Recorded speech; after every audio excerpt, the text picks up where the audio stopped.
সরকার যে কোনো মূল্যে তিস্তা ব্যারেজ মহাপরিকল্পনা বাস্তবায়ন করবে।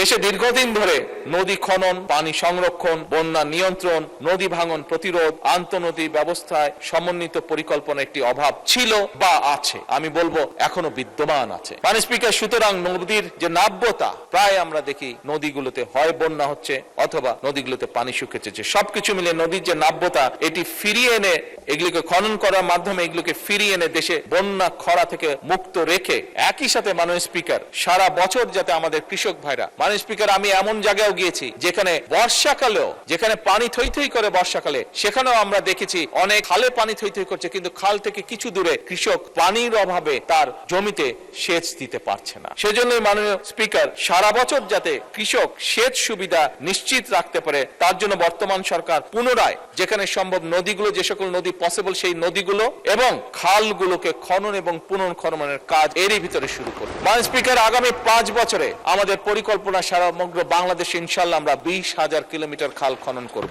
এবং মাননীয় স্পিকার, এরই মধ্যে 20,000-এর মধ্যে গত 3 মাসে আমরা প্রায় 900 কিলোমিটার খাল পুনর্খনন এবং খনন করেছি। মাত্র 30% টাকায় জমির মালিক হয়ে নতুন বাংলাদেশের গড়ে তোলার স্বপ্ন দেখা বাংলা বসতি। কিছু কিছু ক্ষেত্রে মাননীয় স্পিকার আমরা কমপ্লেন পেয়েছি, সেগুলোকে আমরা দেখছি, দরকার হলে সেগুলো আবার আমরা হাতে নিব সেই কাজ। মাননীয় স্পিকার, আমাদের সংসদ সদস্যরা, বিশেষ করে দেশের উত্তরাঞ্চল থেকে যে সকল সংসদ সদস্য নির্বাচিত হয়েছেন, সেটি রাজশাহী হোক অথবা সেটি রংপুর বিভাগ হোক না কেন, প্রত্যেকেরই দুটি বড় কনসার্ন হচ্ছে পানি, পদ্মা, তিস্তা। মাননীয় স্পিকার, বিএনপি সরকার বরাবরই কৃষি বা কৃষি বান্ধব সরকার। বিএনপি সরকার যখনই সুযোগ পেয়েছে দেশ পরিচালনার, সকল সময় নিশ্চিত করার চেষ্টা করেছে যে আমরা দেশের মানুষের পানি যাতে নিশ্চিত রাখতে পারি, পানির প্রবাহ। এবং সে কারণে মাননীয় স্পিকার, বর্তমান সরকার পদ্মা ব্যারেজ নির্মাণের উদ্যোগ গ্রহণ করেছে, যা এই ব্যারেজ নির্মাণের মাধ্যমে বর্ষা মৌসুমে যে অতিরিক্ত পানি আমাদের কাছে আসে, সেই পানিটিকে আমরা ধরে রাখবো,